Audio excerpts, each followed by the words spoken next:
Good evening students. हम कल section 5 तक कवर कर चुके थे।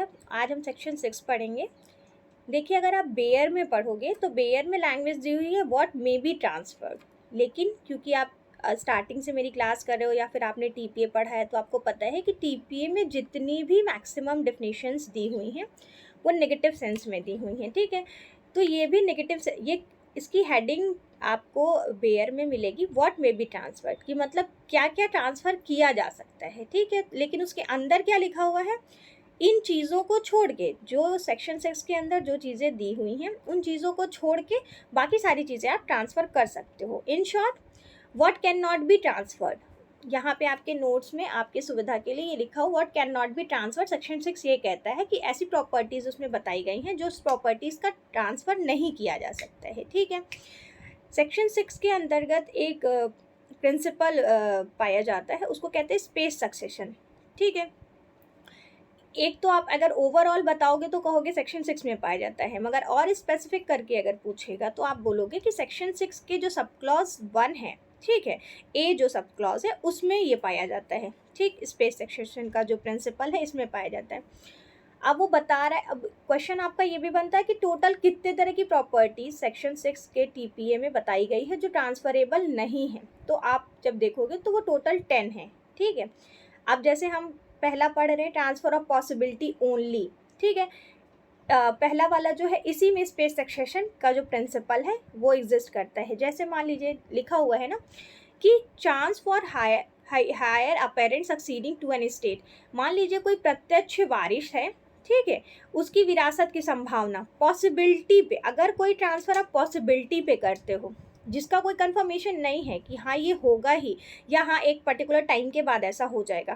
ठीक है, तो अगर एक खाली पॉसिबिलिटी पे अगर किसी चीज़ के ट्रांसफ़र प्रॉपर्टी करना चाहते हो तो वो प्रॉपर्टी ट्रांसफ़र के अंतर्गत टीपीए में नहीं आएगा। ठीक है, जैसे मानिए, जैसे इसमें आपके हिंदी में तो ज़्यादा ईजिली समझ में आ रहा होगा आपको। देखिए, जैसे ना कि कोई वारिस है, उसकी विरासत की संभावना, तो वारिस होएगा नहीं होएगा, अभी बच्चा मानिए अगर हुआ नहीं है तो जब वारिस होगा तो उसको वसीयत से इतना चीज़ मिलेगा, और जब मिलेगा तो उसको उसकी प्रॉपर्टी में यहाँ पे होएगी और मैं उसको अभी ही ट्रांसफ़र कर दूँ। आप अगर ऐसा लगता है आप ये कर सकते हो तो आप नहीं कर सकते हो, इस तरह की प्रॉपर्टी ट्रांसफ़र इंक्लूड नहीं होगी। दूसरा है possibility of acquiring testamentary estate on the death of the testator.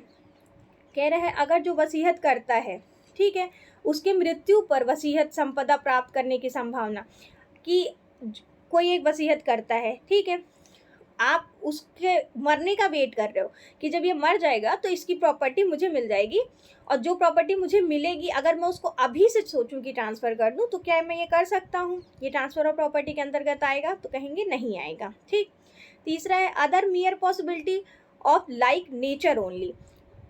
ऐसी तीसरी कोई भी संभावनाएं जो प्रकृति पे डिपेंड करती हैं, ऐसा कोई कंफर्म नहीं है। मान लीजिए आपने नदी के किनारे ज़मीन ले रखी है और आप कह रहे हो कि ठीक है हम इस प्रॉपर्टी को ट्रांसफ़र करना चाहते हैं, लेकिन वहाँ का जो अगर हाई अलर्ट जारी है कि नहीं आप यहाँ पे नहीं रह सकते हो या फिर कभी भी बाढ़ आ सकती, कुछ भी हो सकता है, तो क्या इस तरह की पॉसिबिलिटी पे आप ये कर सकते हो कि नहीं कर सकते हो प्रॉपर्टी ट्रांसफ़र? आप नहीं कर सकते हो। तो ये सब क्लॉज ए में ये तीनों कंडीशन दी हुई हैं।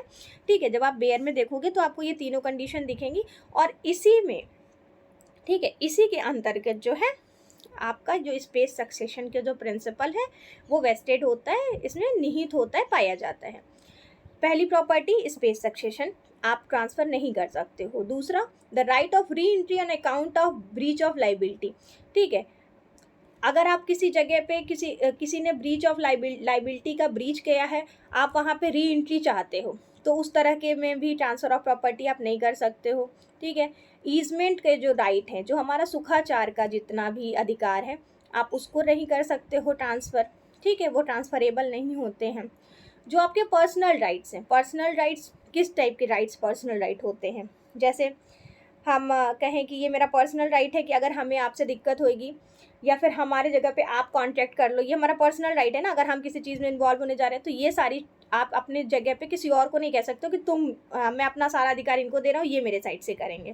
ठीक है, फिर है पाँचवा, फ्यूचर मेंटेनेंस के लिए। अगर कोई फ्यूचर मेंटेनेंस से रिलेटेड मैटर है, ठीक है, आप सोचो कि उस फ्यूचर मेंटेनेंस के लिए अगर आप कोई ट्रांसफ़र करना चाहते हो कि आप ट्रांसफ़र कर दो कि आज मैं तुम्हें मेंटेनेंस दे रहा हूँ लेकिन आने वाले फ्यूचर में मैं नहीं दूंगा, बी देगा तुम्हें, ठीक है।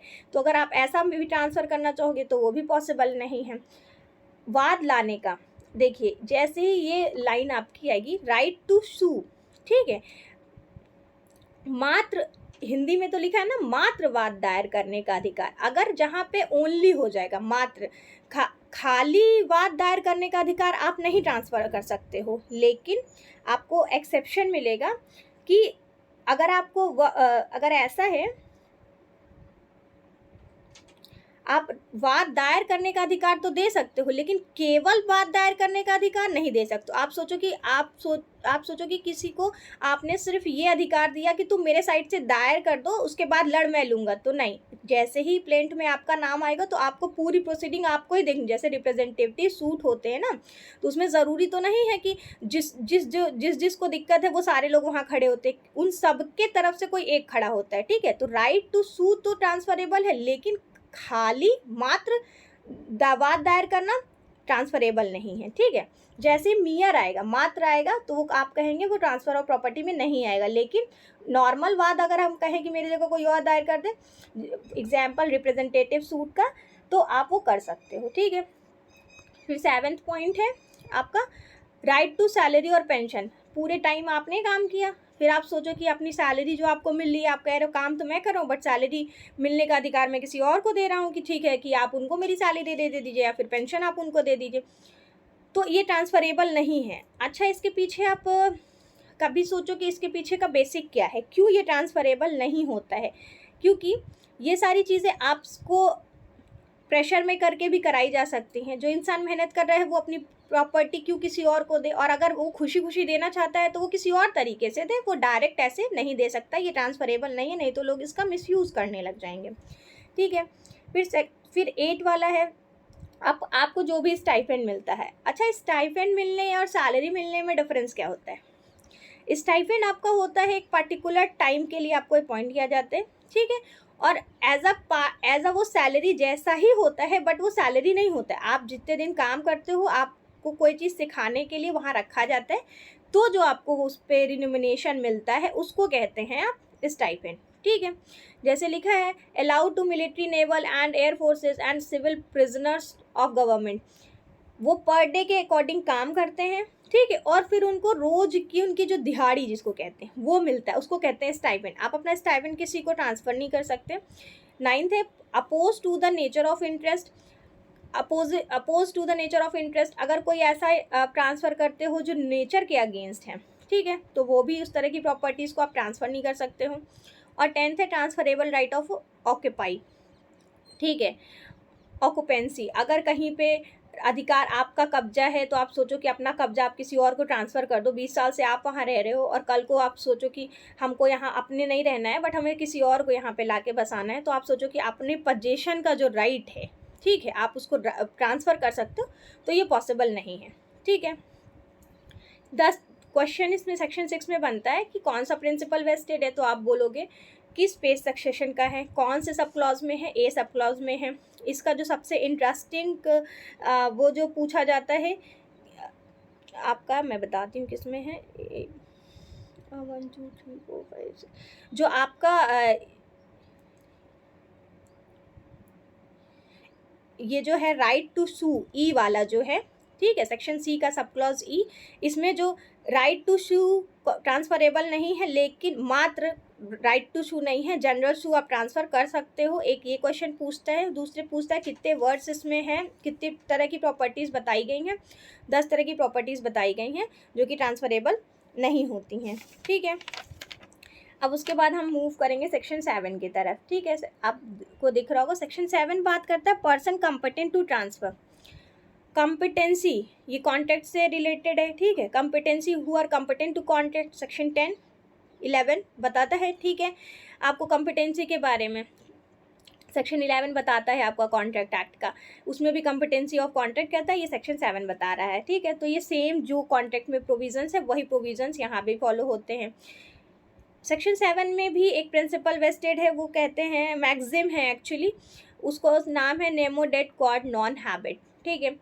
नेमो डेड क्वाड नॉन हैबिट का मतलब होता है no one can transfer better title than they have themselves, मतलब कोई भी अपने से उच्चतम का अधिकार जो उसके पास ऑलरेडी नहीं है वो किसी और को ट्रांसफ़र नहीं कर सकता। इन शॉर्ट, जैसे हम छोटे पे मैथमेटिकल क्वेश्चन जब सॉल्व करते थे कि अगर हमारे पास 2 रोटी है तो हम 2 रोटी बहुत करेंगे तो मैक्सिमम 2 रोटी किसी को और दे सकते हैं, लेकिन हमारा ऐसा नहीं कर सकते कि हमारे पास 2 रोटी है तो हम किसी को 4 रोटी दे दें, ठीक है। तो जो आपके पास है बेटर टाइटल में आप वही ट्रांसफ़र कर सकते हो, उसके अलावा आप कुछ नहीं कर सकते हो।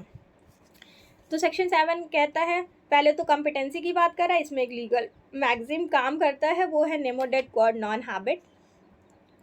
अब कॉम्पिटेंसी ऑफ कॉन्ट्रैक्ट का जैसे ये सेम फॉलो करता है, इसके लिए ज़रूरी क्या है, ट्रांसफरेबल प्रॉपर्टी आपको ट्रांसफ़र करना है तो आप कोई ना कोई पार्टी होगे, तो उस पार्टी की क्या क्वालिफिकेशन होनी चाहिए, वो मेजर होना चाहिए, साउंड माइंड होना चाहिए, और तीसरा not be declared unfit to contract, जो सेक्शन 11 है कॉन्ट्रैक्ट एक्ट का, उसके अकॉर्डिंग अनफिट नहीं होना चाहिए, ठीक है। उसके बाद कह रहा है कि be entitled to the property which he has transferring that he is the owner of the property, और जो भी प्रॉपर्टी वो ट्रांसफ़र करता है वो उसका ओनर होना चाहिए, ठीक है। फिर तीसरा कहता है the authorised by the person entitled to dispose of the property, be authorised by, और जो प्रॉपर्टी ट्रांसफ़र कर रहा है, जो इंटाइटल्ड है डिस्पोज ऑफ प्रॉपर्टी, वो ओनर होना चाहिए। अब ओनर अगर है तो उसके पास ऑथराइजेशन है किस चीज़ का, कि अगर ये मेरी प्रॉपर्टी है, मैं इसका ओनर हूँ, तो चाहे मैं इसको रखूँ या बेचूँ या जो मर्जी वो करूँ, ठीक है। तो वो कह रहा है कि 3 कॉम्पिटेंसी, एक तो मेजर होना चाहिए, ठीक है, मेजर होना चाहिए जैसे आपको यहाँ पे दिख रहा है, मेजर होना चाहिए, साउंड माइंड होना चाहिए, सेक्शन 11 के कॉन्ट्रैक्ट एक्ट के सेक्शन 11 के कॉम्पिटेंसी को फॉलो करना चाहिए। दूसरा है कि प्रॉपर्टी जो होती है, जो प्रॉपर्टी होगी वो ओनर की होनी चाहिए, मतलब जिसकी प्रॉपर्टी है वही ट्रांसफ़र कर सकता है, मतलब खाली ओनर को राइट यहाँ दिया जा रहा है। और तीसरा कह रहा है कि अगर ओनर है तो उसके पास अथॉरिटी होगी, चाहे वो अपनी प्रॉपर्टी डिस्पोज ऑफ करे या फिर ट्रांसफ़र करे, ठीक। ये इसेंशियल है इसके, ठीक है, सेक्शन 7 के। फिर कह रहा है क्या क्या रिक्वायरमेंट होती है वैलिड ट्रांसफ़र के लिए। हम प्रॉपर्टी की बात कर रहे हैं तो कौन कौन सी रिक्वायरमेंट्स होती हैं। पहला है प्रॉपर्टी इज़ ट्रांसफरेबल, वो किस तरह की प्रॉपर्टी आप ट्रांसफ़र कर सकते हो, जो ट्रांसफरेबल हो, ठीक है, चाहे वो मूवेबल हो या इमूवेबल हो, लेकिन वो ट्रांसफरेबल हो, ठीक है। दूसरा है the person making the transfer should be competent, वही कॉम्पिटेंसी की मेजर होना चाहिए, ओनर होना चाहिए, ठीक है, ऑथराइजेशन होना चाहिए उसके पास, ये तीनों चीज़ें उसके पास होनी चाहिए। तो वो कह रहा है person making the transfer should be competent, तो कॉम्पिटेंट होना चाहिए पार्टी जो भी ट्रांसफ़र कर रहा है, प्रॉपर्टी ट्रांसफरेबल हो जाना चाहिए और जो कर रहा है वो कॉम्पिटेंट होना चाहिए। तीसरा कह रहा है transfer is made for the lawful purpose and for consideration. देखिए इसमें मैं आपको बताऊं, जो एक सबसे इम्पॉर्टेंट चीज़ है वो ये है कि आप, ये कह रहा है लॉफुल पर्पस के लिए होना चाहिए और फॉर कंसिडरेशन। टीपीए का ये बहुत इसेंशियल है, स्पेशली ट्रांसफ़र ऑफ प्रॉपर्टी के लिए। सेक्शन 7 में जब हम पढ़ते हैं फॉर कंसिडरेशन, बिना कंसिडरेशन के ट्रांसफ़र पॉसिबल नहीं है, ठीक है। लॉफुल पर्पस होना चाहिए और कंसिडरेशन के लिए ही आप जब ट्रांसफ़र करोगे तो वही बस खाली मान्य होगा, ठीक है। फिर उसके बाद कह रहा है the transfer should be declare disqualified by law, can not, should not be, अगर जो भी ट्रांसफ़र आप कर रहे हो, भले आप उसके ओनर हो, मेजर हो, ठीक है, किसी कंसिडरेशन के लिए कर रहे हो, लेकिन आप जो है ये नहीं कर सकते हो कि वो अगर उस प्रेजेंट टाइम में जब आप ट्रांसफ़र कर रहे होगे, अगर उस पे उसको कोई लॉ के द्वारा डिस्क्वालीफाई नहीं किया गया होगा तो ही आप प्रॉपर्टी ट्रांसफ़र कर सकते हो, ठीक है। फिर 5वां कहता है the transfer should be made under such circumstances and to the extent that the permissible by law, ठीक है, कि जो भी ट्रांसफ़र होगा इस तरह के सर्कमस्टांसेस में वो परमिसेबल बाय लॉ होगा, मतलब लॉफुल होगा, उसके लिए लॉ है कि हाँ आप जो काम कर रहे हो वो लीगल कर रहे हो, ठीक है। द ट्रांसफ़र में बी मेड ओरली और इन राइटिंग, और जो ट्रांसफ़र है वो ओरली भी हो सकता है और रिटन फॉर्म में भी हो सकता है, जो भी प्रॉपर्टी हम ट्रांसफ़र कर रहे हैं वो रिटन फॉर्म में भी हो सकता है और ओरल भी हो सकता है, ठीक है। इस पे एक जो आपका, ये आपने कॉन्ट्रैक्ट एक्ट में भी पढ़ा होगा, ये जो आपका ये है क्या बोलते हैं केस, मोहरी बीवी वर्सेस धर्मोदास घोष का, ठीक है। इसमें माइनर ने अगर कॉन्ट्रैक्ट कर दिया है पर्टिकुलर प्रॉपर्टी को लेके, तो वो जो उसका मॉर्गेज है वो वाइड एब इनिशियो होगा, ठीक है, प्रारंभतः शून्य होगा, ठीक है। अब फिर जब हम आगे बढ़ेंगे, अब देखिए सेक्शन 7 हमने पढ़ा, सेक्शन 7 के एसेंशियल हमने देखे। वो कह रहा है पर्सन कम्पिटेंट टू ट्रांसफ़र, किस तरह के पर्सन को हम कहेंगे कि वो कम्पिटेंट है ट्रांसफ़र करने के लिए। कम्पिटेंसी के उसने कुछ रूल्स बताए। अब इन सारे रूल्स का एक्सेप्शन है, ठीक है, इसका एक्सेप्शन है। अब इसका एक्सेप्शन क्या है, देखिए इस सेक्शन को हमेशा रीड विथ सेक्शन 35, 41 और 43, इन 3 सेक्शंस के साथ पढ़ते हैं। मतलब जैसे ही हमने कहा कि ये इसका एक्सेप्शन है, दैट्स मीन कि ये कह रहा है कि जो भी कॉम्पिटेंसी इसने बताई है, ठीक है, कि जिसकी प्रॉपर्टी हो, जो उसका ओनर हो, जिसको अथॉरिटी हो, वही ट्रांसफ़र कर सकता है। तो जस्ट इसका उल्टा यहाँ पे होगा। 35 में कहता है डॉक्ट्रिन ऑफ इलेक्शन का प्रिंसिपल उसमें वेस्टेड है। वो कहता है कि प्रॉपर्टी और आपको राइट नहीं था, आप ओनर नहीं थे, लेकिन फिर भी आपने प्रॉपर्टी ट्रांसफ़र कर दी, और जब आपने प्रॉपर्टी ट्रांसफ़र की उससे कुछ बेनिफिट अरेज हुआ, उस बेनिफिट को आपने ओनर को भी दिया, ठीक है। जब ओनर को आप देने लगे तो आपके पास ये अधिकार है तब आपको कि आप या तो उस पूरे ट्रांसफ़र को होली एक्सेप्ट करो या डिनाई करो। सेक्शन 41 बात करता है आपका ऑक्शनेबल ओनर की, दृश्यमान स्वामी। वो दृश्यमान स्वामी मीन्स क्या होता है, आपको वर्ड से लग रहा है कि दृश्यमान मतलब कि जो कि देखने से लग रहा है बट एक्चुअल में वो ओनर है नहीं। लेकिन सेक्शन 7 क्या कहता है कि ओनर ही ट्रांसफ़र कर सकता है, लेकिन उसका एक्सेप्शन है ना 41, तो इसलिए वो कह रहा है कि वो बस देखने से लग रहा है कि वो ओनर है बट वो ओनर है नहीं, फिर भी उसने प्रॉपर्टी ट्रांसफ़र कर दी।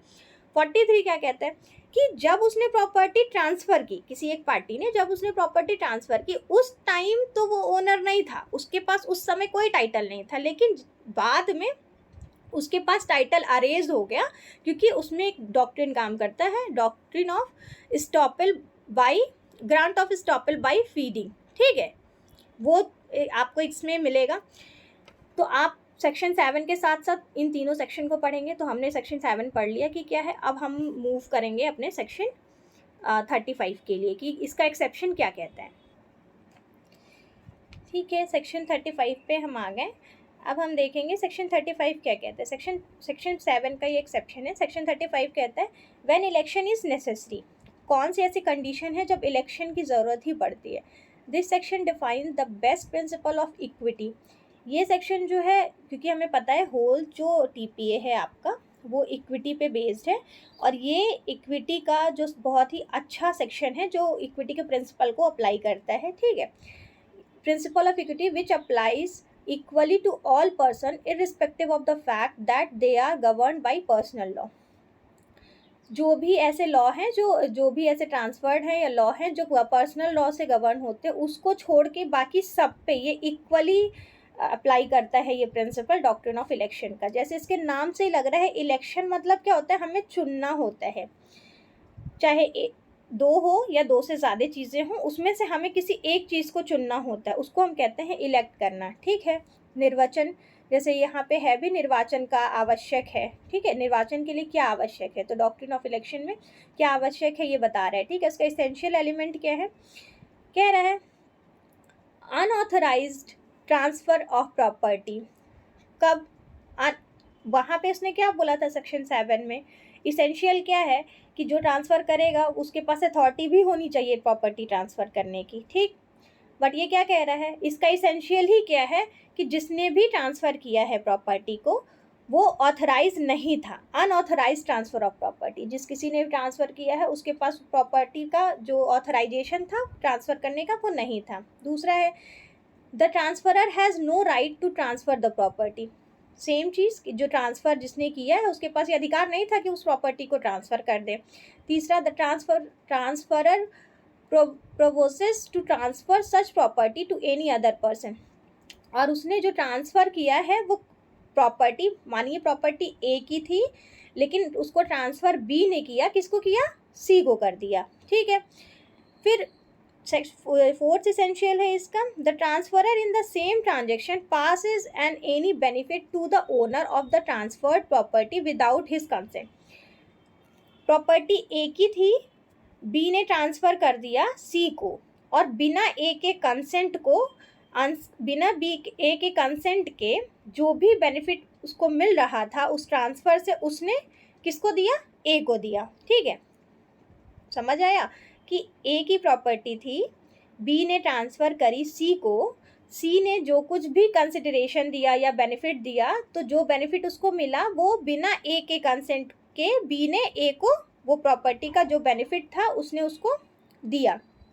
ठीक है, यहाँ पे इसेंशियल क्या है आप देखो, कह रहे हैं विदाउट हर कंसेंट। ठीक है, अब बिना कंसेंट के उसको दे रहा है, फिर आगे कह रहा है the benefit should be under the same instrument and part of the same transaction. और ये जो कह रहे हैं ये जो बेनिफिट है वो सेम ट्रांजेक्शन, जो एक इंस्ट्रूमेंट मानी उसने ट्रांसफ़र किया कोई प्रॉपर्टी, उस प्रॉपर्टी को ट्रांसफ़र करते समय ही जो एडिशनल बेनिफिट मिल रहा है उसी सेम ट्रांजेक्शन से होना चाहिए। ठीक है, तो वो बिना उसके कंसेंट के, एक के कंसेंट को उसको कुछ प्रॉपर्टी का इंटरेस्ट देता है। छठवां है the transfer of assets by the transferor should be in single deed. कैसा होना चाहिए? सिंगल डीड में, मतलब आपने एक बार जो कॉन्ट्रैक्ट साइन किया या बनवाया तो वो एक ही समव्यवहार है, ये नहीं कि एक बार आपने प्रॉपर्टी ट्रांसफ़र की फिर उस पर कंडीशन लगाई फिर उस पर बेनिफिट मिला, नहीं, सारी चीज़ें एक साथ की होनी चाहिए। ठीक है, it shall be the responsibility of the beneficiary. ये रिस्पॉन्सिबिलिटी किसकी है कि सेम ट्रांजेक्शन में होना चाहिए, सिंगल डीड होनी चाहिए बेनिफिशियरी की। बेनिफिशियरी कौन है? किसको लाभ मिल रहा है उस चीज़ से। ठीक है, बी ने ट्रांसफ़र किया तो उसको लाभ मिल रहा है। ठीक है, तो बी की ये रिस्पॉन्सिबिलिटी है आइदर एक्सेप्ट बेनिफिशरी, एक को बेनिफिशरी है ना जिसको कुछ इंटरेस्ट मिल रहा है, तो ये बेनिफिशरी की रिस्पॉन्सिबिलिटी है कि आइदर एक्सेप्ट और रिजेक्ट डीड इन फुल। तो जो भी डीड है जो बना है ट्रांसफ़र का, जो भी दस्तावेज आपके बने हैं उसको वो होलली एक्सेप्ट करे या डिनाई करे। ये नहीं कह सकता है कि उसमें कुछ चीज़ें वो एक्सेप्ट करे और कुछ चीज़ों को डिनाई करे, नहीं, आप उसको या तो होलली एक्सेप्ट करो या होलली डिनाई करो। इसमें इसके कहा है दो एक्सेप्शंस हैं, जो कह रहा है where transfer is valid the principle of election does not apply. कौन से दो कंडीशन है कि जहाँ पे डॉक्ट्रिन ऑफ इलेक्शन की ज़रूरत ही नहीं है? कब? जब जो ट्रांसफ़र होगा वैलिड होगा। क्यों? क्योंकि ये सेक्शन 35 का जो पहला इसेंशियल है वो क्या कहता है कि अनऑथराइज पर्सन ने ट्रांसफ़र किया हो प्रॉपर्टी का। ठीक है, अनऑथराइज पर्सन ने किया होगा तो जाहिर सी बात है वो वैलिड तो नहीं होगा, लेकिन कह रहा है अगर कोई ट्रांसफ़र ऐसा है जो वैलिड है, ठीक है, तो उस पर डॉक्ट्रिन ऑफ इलेक्शन का कोई सवाल ही नहीं पैदा होता है। दूसरा कंडीशन है कि where there is a indirect benefit the principle of election does not apply. और अगर इनडायरेक्ट बेनिफिट कहीं से मिल रहा है, डायरेक्ट बेनिफिट नहीं, इनडायरेक्ट बेनिफिट अगर कहीं से मिल रहा है तो जो प्रिंसिपल ऑफ इलेक्शन है वो भी अप्लाई नहीं करेगा। ठीक है, डायरेक्ट, अब जैसे ए की प्रॉपर्टी थी, बी ने ट्रांसफ़र करी सी को, फिर उससे जो बेनिफिट मिला वो उसको तो कैरियर के थ्रू जा रहा है तो वहाँ डॉक्ट्रिन ऑफ इलेक्शन अप्लाई करेगा, लेकिन अगर डायरेक्ट उसको मिल रहा है बेनिफिट तो वो वहाँ पे अप्लाई नहीं करेगा। दो उसके एक्सेप्शंस हैं। ठीक है, अब क्या कह रहा है? Exception of the principle of election. अब डॉक्ट्रिन ऑफ इलेक्शन का कुछ प्रिंसिपल्स हैं जो कि उसके एक्सेप्शन में आते हैं। कौन कौन से हैं? This principle does not apply to government transfer. Doctrine of election, आपको इलेक्शन का वो ऑथराइज हो ना हो, जो प्रॉपर्टी, पहली बात तो ये सारी प्रॉपर्टी किसकी है? स्टेट की है। ठीक है, तो अगर कोई ऐसा ट्रांसफ़र है जो गवर्नमेंट कर रही है तो उसमें आपको इलेक्शन नहीं दिया जाता है, क्योंकि गवर्नमेंट हमेशा पब्लिक पॉलिसी और आपके वेलफेयर के लिए, सोसाइटी के वेलफेयर के लिए काम करती है।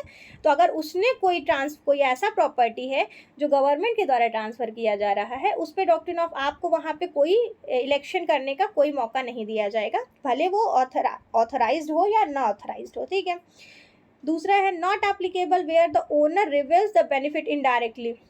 वही कि डायरेक्टली नहीं, इनडायरेक्टली अगर कोई बेनिफिट अगर मिल रहा है। Not applicable where the owner receives, जहाँ पे ओनर को इनडायरेक्टली कोई बेनिफिट मिल रहा है, वहाँ पे भी डॉक्ट्रिन ऑफ इलेक्शन का कोई वो नहीं है चांस कि आप वो करोगे।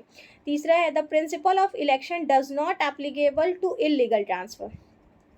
कह रहा है जो प्रिंसिपल ऑफ इलेक्शन है वो कहाँ पे, अगर कोई इलीगल ट्रांसफ़र हो रहा है तो वहाँ पे भी वो अप्लाई नहीं करेगा, क्योंकि चुनने का अधिकार तो आपको वहाँ होगा ना जब आप सही होगे। अगर आप पहले ही गलत हो तो उसमें चुनना क्या है आप, फिर वो तो ब्लैक मनी हो गई ना, तो फिर तो आप उसको चुपचाप कर ही लोगे। तो अगर इलीगल ट्रांसफ़र है तो आप उसको वहाँ पे इलेक्शन, आपका डॉक्ट्रिन ऑफ इलेक्शन की कोई रिस्पॉन्सिबिलिटी नहीं है, वहाँ पे कोई ये रूल फॉलो ही नहीं करेगा। चौथा है not applicable if the owner suffers from any disability during the election. वो वहाँ अगर मान लो कोई ओनर है, अगर वो किसी डिसेबिलिटी से सफ़र कर रहा है तो भी उसको वहाँ पे चुनने का अधिकार नहीं दिया जाएगा, क्योंकि अगर वो ऑलरेडी पहले से ही परेशान है, डिसेबल है, तो उसको क्या ही चुनना है, वो जो भी होगा उसके बेनिफिट के लिए ट्रांसफ़र किया जाएगा। ऐसा तो नहीं है कि वो ऑलरेडी डिसेबल आप उसको और परेशान करो, ठीक है। डिसेबिलिटी अगर है कोई एप्लीकेबल ओनर की, अगर वो सफ़र कर रहा है तो डॉक्ट्रिन ऑफ इलेक्शन वहाँ पे भी अप्लाई नहीं होगा। जो इसका लीडिंग केस है, किस में डॉक्ट्रिन ऑफ इलेक्शन को प्रोबाउंड करा गया था, वो केस है कूपर वर्सेस कूपर का 1874 का केस है, जिसमें कहा क्या गया था, it was held by the House of Lord.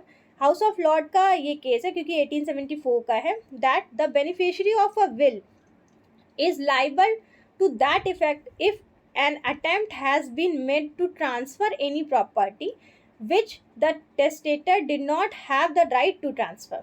ठीक है, अगर किसी विल के द्वारा किसी बेनिफिशियरी को विल के द्वारा अगर कोई वो किया जाता है, ट्रांसफ़र किया जाता है, ठीक है, will liable to effect if an attempt has been made to transfer any property which the testator did not have the right to transfer. अगर आपको कोई प्रॉपर्टी दी जा रही है, ट्रांसफ़र की जा रही है विल द्वारा, लेकिन आपको उस पर राइट नहीं है कि आप उस प्रॉपर्टी को ट्रांसफ़र करो, वो आपको विल किया गया है, but if it is possible to accomplish with the help of the person receiving the benefit, लेकिन ये किसके थ्रू पॉसिबल है, जो बेनिफिशियरी है कि ठीक है इसके थ्रू, इसका सहायता से आप उस चीज़ को ट्रांसफ़र कर सकते हो, तो यहाँ पे डॉक्ट्रिन ऑफ इलेक्शन जो है अप्लाई करेगा। Then according to the law he will have fulfil the obligation of cooperating with getting the benefit so that the purpose of testator can be fully enforced.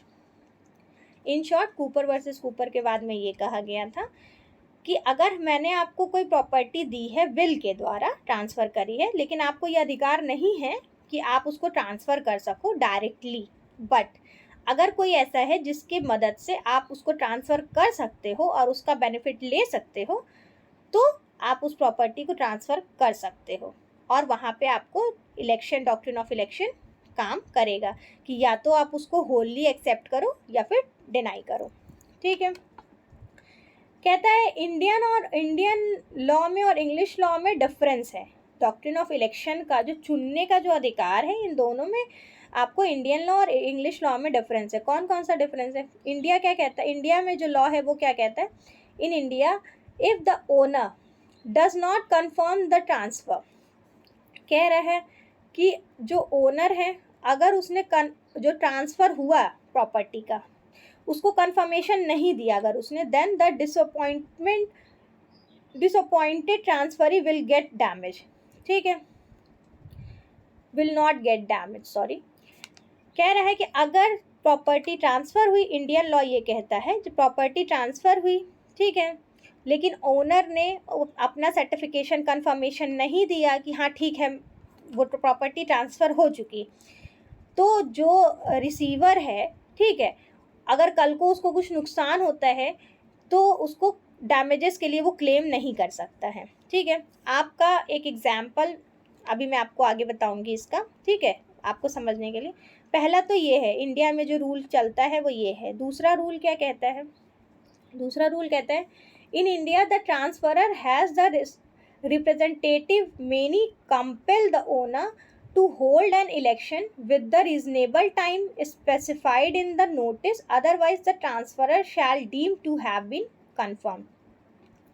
दूसरा rule ये कहता है India में जो transferor है, जो transferor के side से जो रिप्रेजेंट कर रहा है, ठीक है, तो मे कंपेल द ओनर, मतलब वो ओनर को कंपेल कर सकता है with in a reasonable time, कि वो कंपेल करके भी उससे ये कंफर्मेशन ले सकता है कि आप कंफर्म करिए कि हाँ ये प्रॉपर्टी ट्रांसफ़र हुई है, भले आपने ना की हो, लेकिन आप ये काम मैं आपको पर्टिकुलर टाइम में, देखिए जो इसका इसेंशियल है वो कह रहा है विद इन रीजनेबल टाइम, ठीक है, specified in the notice, notice में जितना समय के अंदर ये कहा गया है कि 10 दिन के अंदर आप कंफर्मेशन ले लीजिए कि हाँ ठीक है प्रॉपर्टी ट्रांसफ़र हो गई है, with in reasonable time, notice में जो भी स्पेसिफाइड टाइम दिया गया उसके अंतर्गत आप कंपेल करके प्रेशर डाल के भी ओनर को ये कहलवा सकते हो। अगर उसने कह दिया कि हाँ ये प्रॉपर्टी ट्रांसफ़र हो गई है, इसका अगर उसने कन्फर्मेशन कर दिया तो वो ट्रांसफ़र क्या होगा, वैलिड माना जाएगा और डॉक्ट्रिन ऑफ इलेक्शन में आएगा। ये दो है, ठीक है। अब इंग्लिश लॉ क्या कहता है, इंग्लिश लॉ कहता है where in the English law the disappointment transferee is entitled to damage, ठीक है। कह रहा है कि डिसअपॉइंटेड ट्रांसफरी, जो ट्रांसफरी डिसअपॉइंटेड है मतलब संतुष्ट नहीं है, इंग्लिश लॉ में कहता है कि इसका ओनर का कंफर्म करने की ज़रूरत नहीं है, अगर वो संतुष्ट नहीं है तो वो डैमेज पाने का हकदार होगा। लेकिन इंडिया में क्या कहता है कि अगर वो संतुष्ट नहीं है, ओनर ने कंफर्मेशन नहीं दी है, तो जो पार्टी संतुष्ट नहीं है वो कॉम्पिटेंट नहीं होगी डैमेजेस पाने के लिए, ठीक है। फिर दूसरा जो है डिफरेंस ये है, कह रहा है इंग्लिश लॉ में where in the English law there is a no term fixed for the election of the owner. English law में कह इंडियन लॉ में है कि विद इन रीजनेबल टाइम, जो भी नोटिस में एक पर्टिकुलर टाइम लिखा होगा उस टाइम के अंतर्गत आपको नोटिस जो है आपको कंपेल किया जाएगा कि कंफर्म करे ओनर कि हाँ ठीक है ये प्रॉपर्टी ट्रांसफ़र हो गई। लेकिन यहाँ पे इंग्लिश लॉ में इलेक्शन के लिए कोई पर्टिकुलर टाइम दिया ही नहीं है, ठीक है। तो जब दिया नहीं है कि वो कंफर्म करें तो वो अब ऑटोमेटिकली कंफर्म हो जाता है। जब ट्रांसफ़र हो गया, रजिस्ट्रेशन हो गया, अगर किसी ने रेज नहीं किया क्वेश्चन तो वो मान लिया जाएगा कि ओनर भी उससे एक्सेप्टेड है, उसने कंफर्म कर दिया। लेकिन इंडिया में अलग से कंफर्म करना कंपल्सरी है, ठीक है। ये आपने देखा डॉक्ट्रिन ऑफ इलेक्शन किसको कहते हैं, सेक्शन 35 में है डॉक्ट्रिन ऑफ इलेक्शन। और आपने ये देखा कि डॉक्ट्रिन ऑफ इलेक्शन के जो इंडियन रूल और इंग्लिश लॉ में डिफरेंस क्या है। डॉक्ट्रिन ऑफ इलेक्शन एक्सेप्शन किसका है, nemo dat quod non habit का एक्सेप्शन है, सेक्शन 7 का पहला एक्सेप्शन है। फिर उसके बाद इसमें ये कह रहा है अप्रोप्रिएटमेंट प्रभाजन। प्रभाजन किसको कहते हैं, जो सेक्शन 36 और 37 है, ठीक है। ये आपको अभी इसके साथ तो खैर नहीं पढ़ना है, तो मैं जब आपको ये पढ़ाऊंगी तो मैं आपको बताती हूँ। अभी तो आपने पहला एक्सेप्शन पढ़ा सेक्शन 35, ठीक है। अब हम सेक्शन पढ़ेंगे सेक्शन नंबर 41 जो सेक्शन 7 का एक्सेप्शन है, ठीक है। अब मैंने बोला था कि हम सेक्शन 41 पढ़ रहे हैं, तो सेक्शन 41 में जो है ट्रांसफ़र बाय ऑक्शनेबल ओनर की बात की जा रही है। ऑक्शनेबल ओनर मतलब जो रियल ओनर ना हो, और सेक्शन 7 क्या कह रहा है, रियल ओनर ही होना चाहिए जिसके पास अथॉरिटी हो कि वो प्रॉपर्टी ट्रांसफ़र कर सके, कॉम्पिटेंट अथॉरिटी, ठीक है। वो कह रहा है 41 कह रहा है हम ऑक्शनेबल ओनर की बात कर रहे हैं। कैसा ओनर है, तो वो भी ओनर लेकिन दृश्यमान स्वामी है, मतलब वो बस देखने के लिए है, लग रहा है आपको ऐसा देख के लग गया कि ये ओनर ही होगा तभी इतना एफर्ट लगा रहा है, तभी इतना कुछ कर रहा है, लेकिन एक्चुअल में ओनर नहीं है। और अगर उस तरह का भी इंसान अगर प्रॉपर्टी ट्रांसफ़र करता है तो वो इन्फोर्सेबल होगा कि नहीं, उसके रिलेटेड बातें यहाँ कही गई हैं, ठीक है। तो कह रहा है कि वैसे इंसान भी प्रॉपर्टी ट्रांसफ़र कर सकता है जो एक्चुअल में ओनर ना हो। तो वो कौन सा सेक्शन है, 41 है। इसमें एक डॉक्ट्रिन काम करती है जो प्रिंसिपल है, प्रिंसिपल ऑफ होल्डिंग आउट का, ठीक है। Holding out means what, actual owner आप नहीं हो, ठीक है। आप एक्चुअल ओनर नहीं हो तो आप, लेकिन आपको देख के लग रहा है कि आप ओनर होंगे, ठीक है। आपको देख के लग रहा है आप ओनर होंगे, तो उस प्रॉपर्टी को आपने होल्ड कर रखा है और फिर उसके बाद आपने उसको ट्रांसफ़र कर दिया, that was called holding out का प्रिंसिपल, ठीक है। कि एक्चुअल में वो ओनर नहीं है बट उसने उस प्रॉपर्टी को पजेस कर रखा था, उसको होल्ड कर रखा था और फिर उसने उसको ट्रांसफ़र कर दिया। तो उस तरह के ट्रांसफ़र वैलिड होंगे कि नहीं, वो होंगे, ठीक है। कह रहा है ऑक्शनेबल ओनर कहते किसको हैं, is a person who is not the actual owner. कौन है, जो एक्चुअल ओनर नहीं है, not an actual owner but he has all the characteristic, लेकिन उसके पास सारा जो उसका क्रियाकलाप है, कैरेक्टरिस्टिक है, वो क्या है, एक्चुअल ओनर की तरह ही है, which makes him appear to be the owner, जो उसको ये दिखाता है कि ये ओनर ही होगा, ठीक।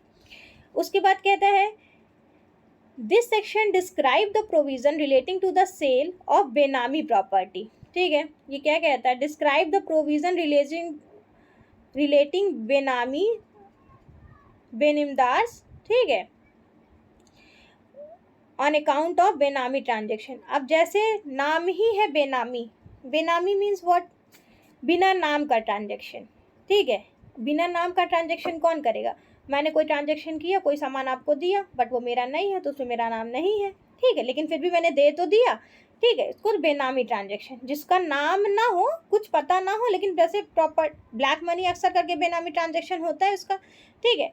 तो उस तरह से ये कह रहा है बेनामी ट्रांजेक्शन हो। Describe the provision relating to the sale benami property, ठीक है, benami transaction. This section is an exception of rule of state that a person can not transfer, ये सेक्शन 7 है ना, the person can not be transfer a right to another person better than himself. ये legal maxim पे काम करता है, nemo dat quod non habit, ठीक है। और ये जो है सॉरी ये जो है ये कहता है कि इसका ये एक्सेप्शन है, ठीक है, क्योंकि वहाँ पे कहता है कि रियल ओनर ही कर सकता है, और यहाँ पे कैसा ओनर है? ऑक्शनेबल ओनर है। और कह रहा है section 35, 41 representative under section 25, 28 sales of good act का, ठीक है। और जो एविडेंस एक्ट का हमारा स्टॉपेल है 115, ये सारे जो है इसके एक्सेप्शन है। किसके एक्सेप्शन है ये सारे? सेक्शन 7 के, ठीक है, जिसमें कि हमने सेक्शन 35 पढ़ लिया, 41 हम पढ़ रहे हैं, ठीक है। अब the following condition must be fulfilled, ऑक्शनेबल owner होने के लिए कुछ कंडीशन है जिसका फुलफिल होना बहुत ज़रूरी है। वो कौन कौन से हैं? The transferor must be the actionable owner of the transfer of property, ठीक है। किस तरह की प्रॉपर्टी के बारे में यहाँ बात करी जा रही है? ऑक्शनेबल ओनर के प्रॉपर्टी के, ऑक्शनेबल पर्सन के द्वारा प्रॉपर्टी ट्रांसफ़र करने की। तो कह रहा है कि जिसने भी प्रॉपर्टी ट्रांसफ़र की हो वो कैसा ओनर हो? ऑक्शनेबल ओनर हो, मतलब एक्चुअल ओनर ना हो, ठीक।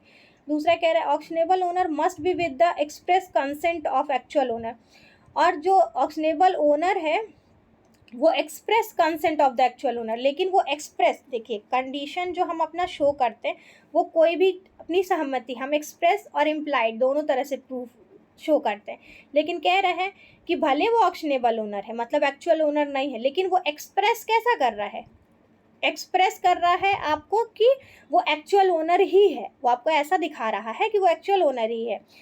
तीसरा है the transfer should B for the consideration, और जो भी ट्रांसफ़र होगा इसका मेन क्या है? Consideration, should be for a consideration, बिना कंसिडरेशन के ये ट्रांसफ़र पॉसिबल नहीं है ऑक्शनेबल ओनर का। और चौथा है तो कह रहे हैं the transferee has to be care, the transferee has to be taken due care of ascertain that transferor has the power to transfer the property, और जो ट्रांसफरी है उसको ये विश्वास हो, हैज़ टेक ड्यू केयर, जो ट्रांसफरी है उसको ये पूरा ध्यान देना है कि जो ट्रांसफरर है उसको ये ना लगने पाए कि ये जो प्रॉपर्टी है वो मेरे अधिकार में नहीं है कि मैं इसको ट्रांसफ़र कर सकता हूँ कि नहीं कर सकता हूँ, ठीक है। ये इसके 4 इसेंशियल्स हैं कि कब हम कहेंगे कि ये ऑक्शनेबल ओनर की ट्रांसफ़र है। ये इस तरह का ट्रांसफ़र कैसा ऑक्शनेबल, कैसा? जब वो एक्चुअल में ओनर ना हो, लेकिन वो ऐसा बताए जो भी प्रॉपर्टी ट्रांसफ़र की गई है वो एक्चुअल ओनर के द्वारा ना की गई हो, लेकिन जो एक्चुअल ओनर है वो एक्चुअल ओनर नहीं है, जो वो इस तरह से दिखा रहा है कि वही एक्चुअल ओनर है और उसके पास ये अधिकार है कि वो जो है उस प्रॉपर्टी को ट्रांसफ़र कर सकता है। और वो प्रॉपर्टी का ट्रांसफ़र पर्टिकुलर किस चीज़ के लिए किया जा रहा है? पर्टिकुलर कंसिडरेशन के लिए किया जा रहा है, ठीक है। ये 4 उसके एसेंशियल हैं। अब इसके आगे आप देखोगे the provision of this section do not apply. अब ये हो गया कि कब हम कहेंगे इस तरह के ये जो आपको ये सारे आपको ये दिखे कंडीशन, इस तरह के कंडीशन का अगर कोई प्रॉपर्टी ट्रांसफ़र है, मतलब कि ये किसके अंतर्गत आएगा? ये आएगा आपका कि ये प्रॉपर्टी किसी ऑक्शनेबल ओनर ने आपको ट्रांसफ़र करी है, ठीक है, ये एसेंशियल है।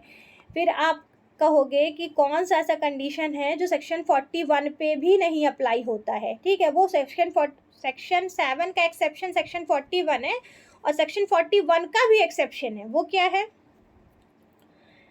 इन केस ऑफ माइनर, अगर कोई माइनर के द्वारा ट्रांसफ़र किया जा रहा है। इन केस ऑफ मूवेबल प्रॉपर्टी, क्योंकि ऑक्शनेबल प्रॉपर्टी का ट्रांसफ़र हमेशा कैसा होगा? इमूवेबल प्रॉपर्टी का होगा, मूवेबल प्रॉपर्टी का नहीं होगा। In case of sale of auction, कि अगर कोर्ट के द्वारा जो नीलामी करवाई जाती है, अगर उसके तहत कोई प्रॉपर्टी ट्रांसफ़र हो रही है तो वो इसके अंतर्गत नहीं आएगी, ठीक है। और in case of sale by in case of sale by court को ही एग्जाम्पल है सेल बाय ऑक्शन, ठीक है, ये आपके समझ के लिए लिखा गया है, ठीक है। नीलामी में प्रॉपर्टी मिलना, कोई मूवेबल प्रॉपर्टी का ट्रांसफ़र करना, या फिर किसी माइनर के द्वारा किया जाना, या फिर कोई कोर्ट कोई सेल करवाती है किसी प्रॉपर्टी का, तो ये सारे के सारे सेक्शन 41 के एक्सेप्शन है। ये सारे कंडीशन ऑक्शनेबल ओनर के कैटेगरी में नहीं आएंगे, ठीक है। इसका जो आपका एक केस है ये है राजकुमार वर्सेस MC क्वीन का 1872 का, ठीक है। इसमें ये प्रिंसिपल प्रोबाउंड किया गया था। The principle propounded in the case of Rajkumar versus MC Queen in 1872 is based on the section 41 and the principle of law were given legislative form, ठीक है। और जो ये लॉ है आपका प्रिंसिपल ऑफ जो लॉ है ऑक्शनेबल ओनर का, उसको लेजिस्लेटिव फॉर्म में इसको लाया गया था। A person who buys property at his own risk while the suit is pending, then such person is not protected under section 41, ठीक है। और कह रहा है कि अगर कोई पर्सन ऐसा है कि जिसने कोई प्रॉपर्टी अपने रिस्क पे परचेज करी है, ठीक है, और आप वो जान रहा है कि सूट पेंडिंग है उस पर्टिकुलर प्रॉपर्टी पे, अभी कोई केस चल रहा है, डिसीजन नहीं आया है, फिर भी उसने उसका रिस्क लिया और उसने जो है प्रॉपर्टी ट्रांसफ़र करी, तो ये इस तरह की प्रॉपर्टी को सेक्शन 41 में नहीं, ऑक्शनेबल ओनर नहीं माना जाएगा।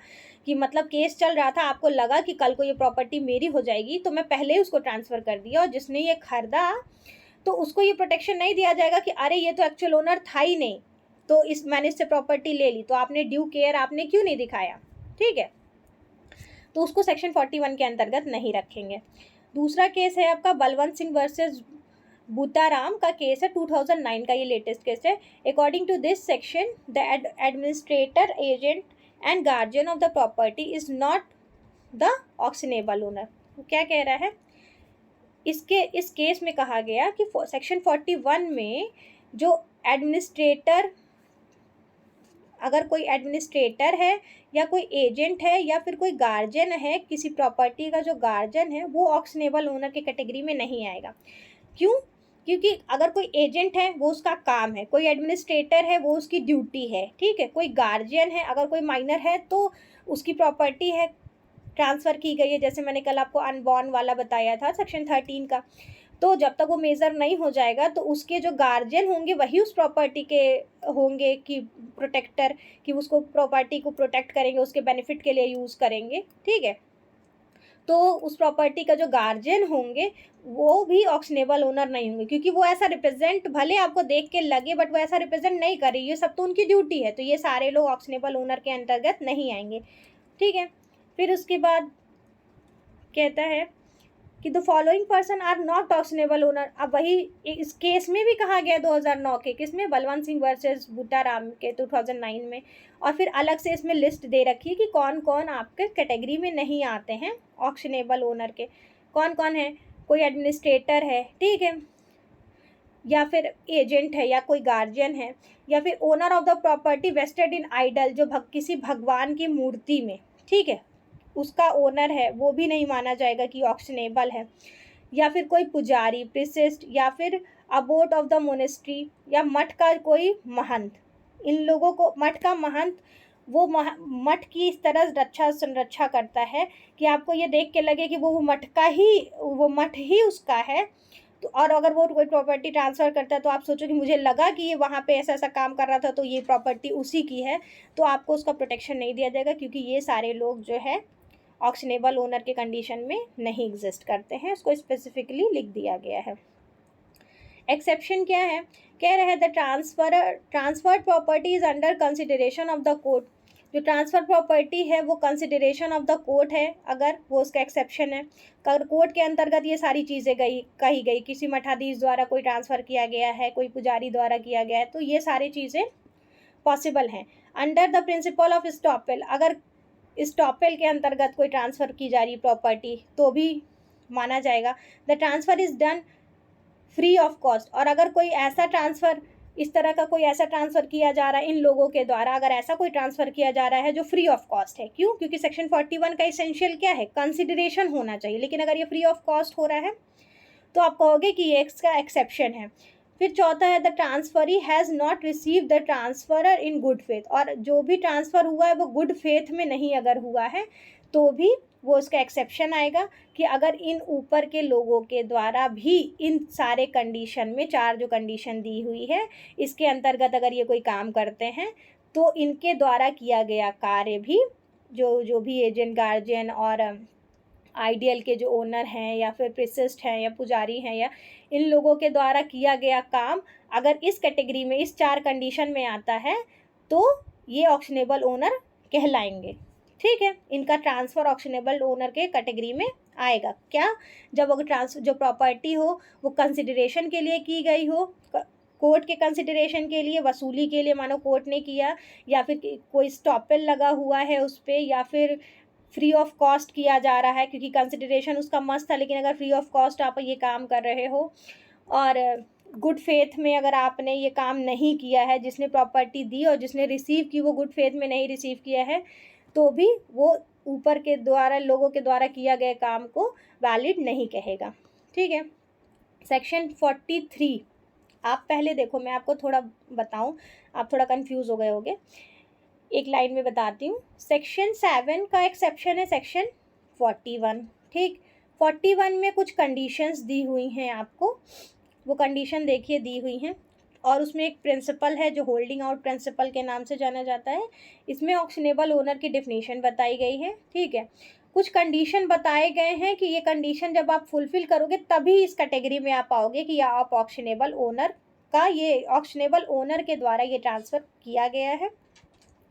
फिर वो कहता है कि कुछ कंडीशंस ऐसे हैं कि अगर इन लोगों के द्वारा ये काम किया जाएगा तो हम नहीं कहेंगे कि ये ऑक्शनेबल ओनर है। क्यों? क्योंकि अगर कोई माइनर है, अगर वो मूवेबल प्रॉपर्टी, क्योंकि प्रॉपर्टी यहाँ पे किस तरह की प्रॉपर्टी ट्रांसफ़र की जा रही है, इमूवेबल प्रॉपर्टी ट्रांसफ़र की जा रही है। ठीक है, तो अगर ये सारे पांच जो चार कंडीशन दिए हुए, अगर इन सारे कंडीशन में वो आता है तो आप कहोगे कि ये जो प्रॉपर्टी है, जो ट्रांसफ़र है वो वैलिड नहीं है। ठीक है, तो ऑक्शनेबल में नहीं आएगा। फिर इस पर एक केस आया है। ठीक है, Ram Kumar versus MC queen का और बलवंत सिंह का। तो बलवंत सिंह के केस में कहा गया, कुछ स्पेसिफिक लोगों का नाम लिया गया, बोला गया कि अगर ये लोग प्रॉपर्टी ट्रांसफ़र करते हैं तो इनको ऑक्शनेबल ओनर नहीं माना जाएगा, दृश्यमान स्वामी नहीं माना जाएगा। फिर अलग से आपको कुछ कंडीशन, जो 6 लोग हैं इनके बारे में बताया गया कि ये 6 लोग ऑक्शनेबल ओनर के कैटेगरी में नहीं आते हैं। लेकिन अगर ये 6 लोग इस तरह के चार काम में से को काम करते हैं तो ये लोग भी ऑक्शनेबल ओनर के कैटेगरी में आ जाएंगे। इसीलिए यहाँ पे 2 बार एक्सेप्शन लिखा है। ओके, तीसरा एक्सेप्शन जो सेक्शन 7 का है वो है हमारा सेक्शन 43। वो कहता है transfer by unauthorized person who subsequently acquires interest in property. Actual owner नहीं है लेकिन फिर भी उसने प्रॉपर्टी ट्रांसफ़र कर दी। प्रॉपर्टी जब उसने ट्रांसफ़र की और जिसने गुड फेथ में रिसीव की, जब वो रिसीव करेगा तो उसको तो टाइटल चाहिए ना, उसने पैसे दिए हैं, तो जब वो टाइटल की डिमांड करेगा तो जिसने ट्रांसफ़र किया है, जब किया था उस समय उसके पास कोई टाइटल नहीं था, लेकिन जब ट्रांसफ़र करने की बारी आई तो अपने आप, जो कहते हैं ना subsequently acquires interest in the property, तो उसके बाद अपने आप ही उसके पास वो जो राइट है, जिसने उसको ट्रांसफ़र किया है दूसरे को, उसको जो बेटर टाइटल चाहिए, तो उस टाइटल, वो पहले टाइटल ऑटोमेटिकली जिसने ट्रांसफरर था उसके पास जाएगा और फिर जिसने ख़रीदा है उसके पास जाएगा। ठीक, ये सेक्शन 43 इन शॉर्ट में बताता है। मैंने आपको मतलब इन शॉर्ट में बताया कि इसका मतलब ये है, कह रहा है if one is not authorize to transfer the property and transferor the property and the transferee has not terminated the contract, then later when the transferor acquires title in the transferred property, the transferee also acquires the title and he accepts to receive the property by transferor, it is known as feeding the grant by estoppel। ठीक है, कह रहा है कि ए है जो कि owner नहीं है लेकिन उसने बी को प्रॉपर्टी ट्रांसफ़र की, तो जब बी को प्रॉपर्टी ट्रांसफ़र की तो बी का कुछ हक उस प्रॉपर्टी पे रेज हुआ, लेकिन जब ए ने ट्रांसफ़र प्रॉपर्टी की थी तो उसका कोई हक था नहीं प्रॉपर्टी पे, लेकिन जब इसने डिमांड की तो ऑटोमेटिक पहले वो इंटरेस्ट इसके पास आया, फिर ये बी के पास गया, और इस तरह से जब बाद में अचानक से टाइटल इंटरेस्ट डेवलप हो जाता है किसी प्रॉपर्टी पे ट्रांसफ़र के दौरान, तो उसको एक प्रिंसिपल है, उसको क्या कहते हैं, feeding the grant by estoppel. A के कहने पे बी ने अपने पर्टिकुलर सिचुएशन में चेंज किया, ठीक है, बी ने इसको प्रॉपर्टी ट्रांसफ़र की, और जब ये अब टाइटल का डिमांड कर रहा है तो कल को अब ये नहीं, ए जो है ये नहीं कह सकता है कि अरे मेरे तो हक में था ही नहीं, मैंने बस ट्रांसफ़र कर दिया। नहीं, इसके ऊपर स्टॉपेल लग रहा है, और क्योंकि इसके ऊपर स्टॉपेल लग रहा है क्योंकि इसने गुड फेथ में काम किया है, उसने परचेज किया है कंसिडरेशन के लिए, तो जो प्रॉपर्टी उसने ट्रांसफ़र किया वो प्रॉपर्टी का इंटरेस्ट ऑटोमेटिकली इसके पास आ जाएगा, एक के पास, फिर वो बी को ट्रांसफ़र होएगा, ठीक है, वो कह रहा है। और इसको कहते हैं feeding the grant by estoppel, मतलब इसका जो अधिकार उत्पन्न हुआ है ए का, वो कैसे हुआ है, स्टॉपेल के वजह से हुआ है, कि तुमको ये अब बाद में मना नहीं करने दिया जाएगा कि नहीं, जब तुम बाद में कहो कि नहीं मेरे तो प्रॉपर्टी मेरे नाम से था ही नहीं, तो मैंने तो बस कर दिया, तो अब तो मेरे पास है ही नहीं बेटर टाइटल, तो मैं तुम्हें दूँ क्या। स्टॉपेल के वजह से, क्योंकि इसका अधिकार यहाँ उत्पन्न हुआ है, इसलिए इसको कहते हैं feeding the grant by estoppel, ठीक है। सेक्शन 43 ये कहता है, अब सेक्शन 43 के एसेंशियल एलिमेंट्स क्या हैं, मस्ट बी फ्रॉडुलेंट और इनॉर्मलस रिप्रेजेंटेशन। अब देखिए ऑक्शनेबल ओनर में क्या था कि वो जानबूझ के नहीं कह रहा था, वो एक्चुअल ओनर नहीं था, बट देखने वालों को लग रहा था कि यही होगा, लेकिन इसमें क्या है, इसमें कह रहा है फ्रॉडुलेंट होना चाहिए, मस्ट बी अ फ्रॉडुलेंट और इनॉर्मलसली रिप्रेजेंटेड, वो जानबूझ के धोखे की चीज़ आपको प्रेजेंट ही कर रहा है, ठीक है, कि ये मेरा है, आपको ऐसा दिखाए कि ये मेरा है, बट एक्चुअल में वो उसका है नहीं। दूसरा, द ट्रांसफर हैज़ फ्रॉडुलेंटली और erroneously represented to the transferee that he is authorise to transfer, और कह रहा है कि वो ऐसा आपको पहले तो गलत चीज़ दिखाए, धोखा करने के ही इरादे से आपको वो पहले तो गलत चीज़ दिखाए, फिर ये कहे कि मेरे उसको ऐसा दिखाए कि आपको, कि उसके पास वो अधिकार है, वो ऑथराइज है उस प्रॉपर्टी को ट्रांसफ़र करने के लिए। वो प्रॉपर्टी कैसी होगी, इमूवेबल प्रॉपर्टी होगी। और चौथा है, तो कह रहा है the transfer of property should be consideration के लिए होगा, क्योंकि बिना कंसिडरेशन यहाँ पे ट्रांसफ़र प्रॉपर्टी का नहीं हो रहा है।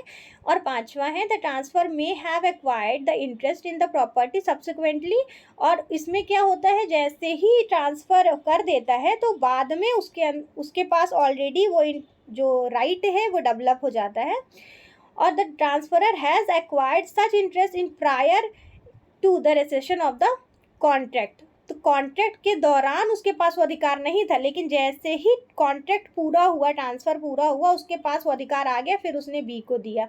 ये इसके एसेंशियल है सेक्शन नंबर 43 के, ठीक है। अब उसके एक्सेप्शन क्या हैं, अगर कोई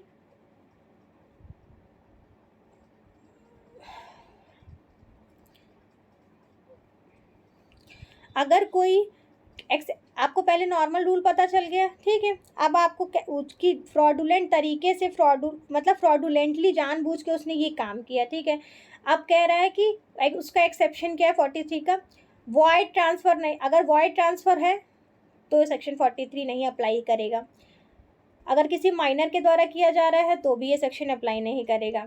अगर प्रॉपर्टी मूवेबल प्रॉपर्टी है या गिफ्ट करी जा रही है तो भी ये नहीं काम करेगा।